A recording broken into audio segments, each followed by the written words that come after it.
Okay, you know that feeling, right? You know you should move more. Hmm. Your brain's saying yes, but your schedule's just packed. Or maybe, the motivation isn't quite there, or the idea of a crowded gym just, no thanks. Yeah, that resistance is real. It's something almost everyone feels, I think. Exactly. So we wanted to unpack this. What if getting effective physical activity didn't mean hours you don't have or a massive life change? What if it could actually fit into your life? That's really the question. That's what we're diving into today. We Yeah. look at some really practical stuff. We did. We've got recommendations from the American Heart Association, the science-backed goals. Right. And then a great overview from the Mayo Clinic on the different elements of fitness. And crucially, a guide to workouts you can genuinely do at home. No fancy equipment needed. Zero equipment. Yeah. So think of this as your shortcut to understanding how to get more active for your health without getting bogged down in jargon. And our aim isn't just throwing facts out there. It's about pulling out the really useful, actionable bits for you. Yeah, how this actually makes a difference. We want to give you a clear path, show you the impact, and how you can realistically make it work. Okay, so first things first, physical activity. We hear it all the time. What does it actually mean? What does it cover? Well, basically, any movement your body makes that uses energy, it's a pretty broad umbrella. Broader than just exercise. Definitely. Think of it in two main buckets, maybe. Okay, lay 'em out for me. So first, there's all the movement you do just living your life. Activity of daily living, sometimes called non-exercise activity. Like walking around the house, chores. Exactly. Taking the stairs, gardening, that kind of thing.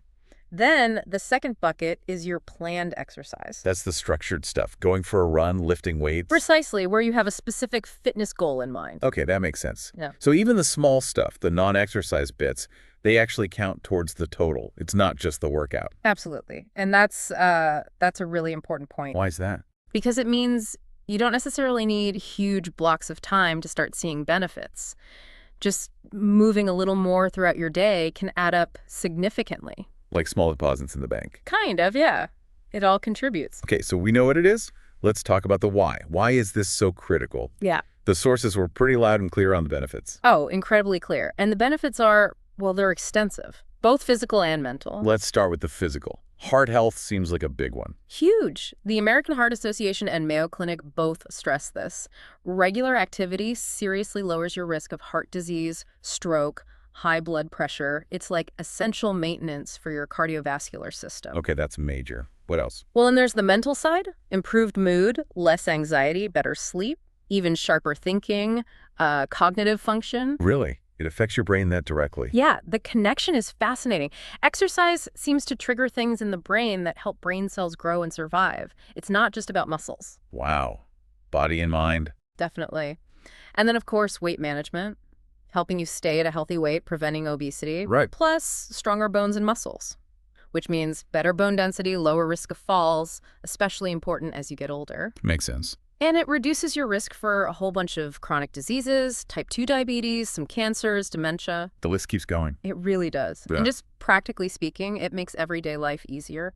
Carrying things, climbing stairs, less of a struggle. That's a powerful case. Yeah. It's not just about aesthetics. It's about fundamental health and quality of life, isn't it?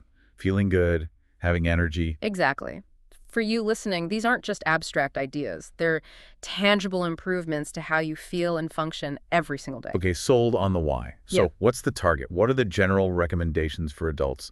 How much should we actually be doing? So the consensus from the American Heart Association and backed by government guidelines is aiming for at least 150 minutes of moderate intensity aerobic activity per week. 150 minutes. Or if you're doing more intense stuff, 75 minutes of vigorous intensity aerobic activity. Or, some combination of the two. And how should we spread that out all at once on Saturday? No, definitely not ideally. They really recommend spreading it throughout the week. Consistency is better than one massive session. Like watering a plant regularly. Good analogy.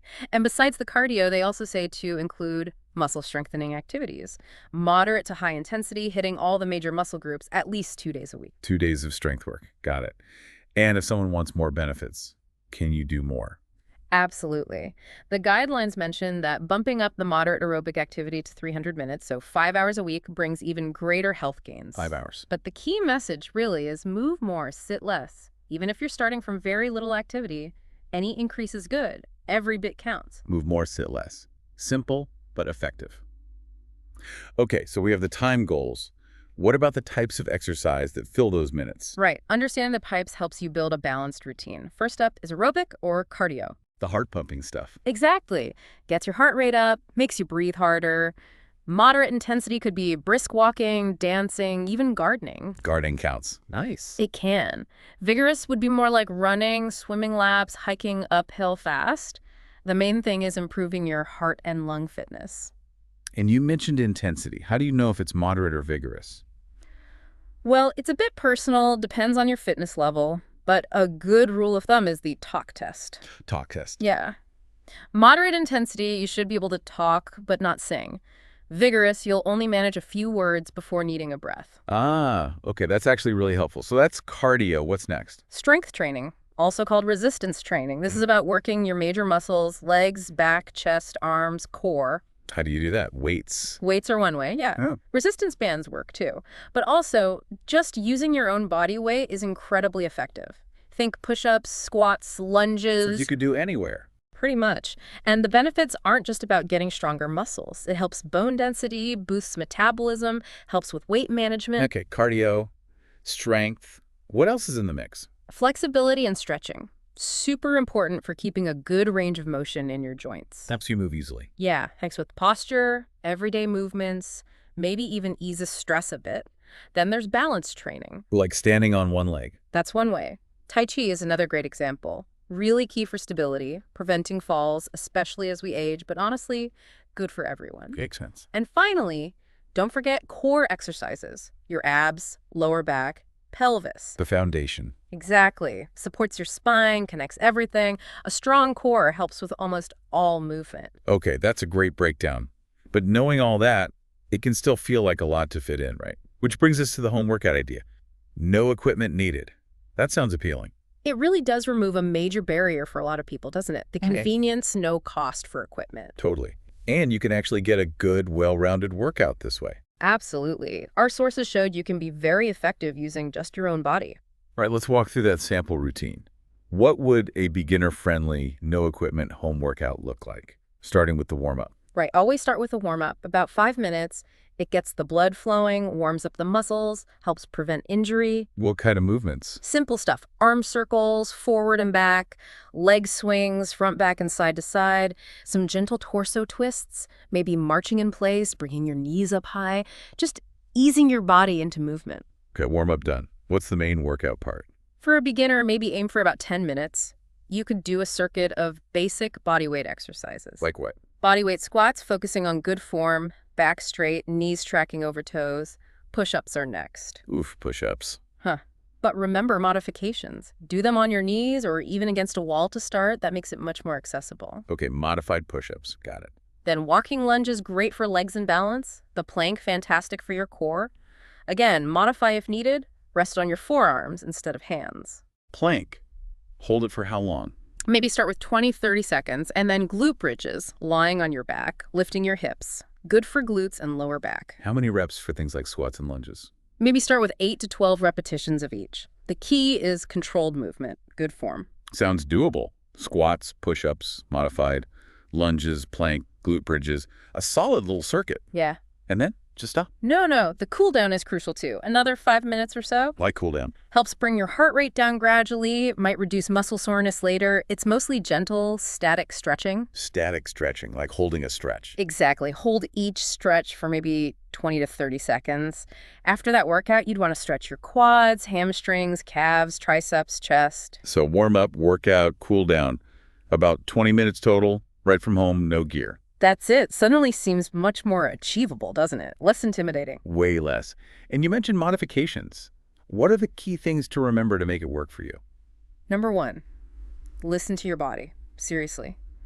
If something hurts, stop. Don't push through sharp pain. Okay. 2, focus on form over how many reps you do or how fast you go. Good technique prevents injury and makes the exercise effective. Quality over quantity. Exactly. Start slow, especially if you're new to it. Fewer reps, shorter holds. You can always build up gradually as you get stronger. Makes sense. And consistency trumps intensity, especially at first.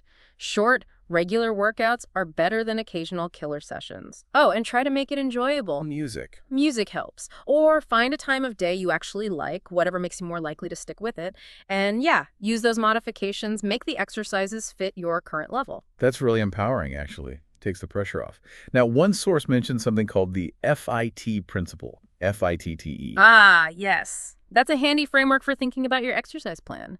It stands for frequency, intensity, time, type, and enjoyment. Okay, break that down quickly. Frequency is how often you exercise. Intensity is how hard you work. Time is how long each session lasts. Type is what kind of activity you're doing, cardio, strength, etc. And the last E. Enjoyment. Choosing activities you actually like makes a huge difference in sticking with it long term. It covers all the bases for a balanced plan. Simple but comprehensive. I like that. Another source used different terms. Koidang, baitap chin, yehua.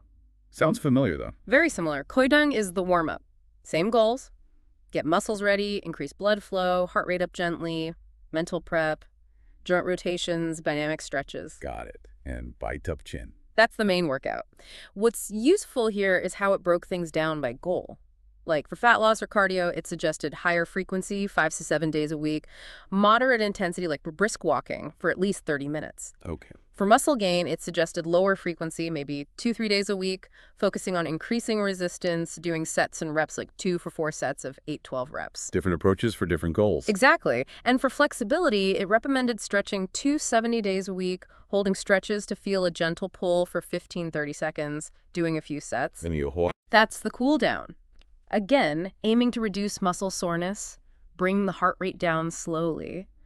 Light walking, stretching specific muscles. So same core ideas, just different ways of framing it. Useful reinforcement. And there were some really solid practical tips in there, too. Yeah, really important reminders. Like if you do have health issues or movement limitations, definitely talk to a doctor or physio before starting something new. Crucial safety point. And always start at your level. Increase intensity gradually. Don't jump into the deep end. Follow that warm-up, workout, cool-down sequence every time. Right. Use good technique. We mentioned form before. It's vital. Wear the right clothes and shoes. Try to work all your major muscle groups over the week. Keep it balanced. Oust approach. And don't forget fuel and hydration. Enough energy from food, plenty of water, electrolytes if you're sweating a lot. Basic but essential. There was also a mention of step counts, like for general daily activity. Yes, that WHO guideline aiming for somewhere between 6,000 and 10,000 steps a day. It's a good general benchmark for just, moving around outside of planned workouts. A simple tracker. And I like that one source had a sample weekly schedule. Yeah. Helps visualize putting it all together. Totally. Seeing an example like cardio on Monday, Wednesday, Friday, strength on Tuesday, Thursday, maybe some sport on the weekend makes it feel more concrete. Shows how you can mix different types of activity. And that mixing can include fun stuff like sports, not just formal exercise. Right. Activity can absolutely be enjoyable and social. And just quickly, the home workout mentioned nutrition briefly, like a protein powder example. It really does all tie together, doesn't it? Activity and what you eat. It really does. They're two sides of the same coin for overall health. Fueling your body correctly supports your activity, helps with recovery.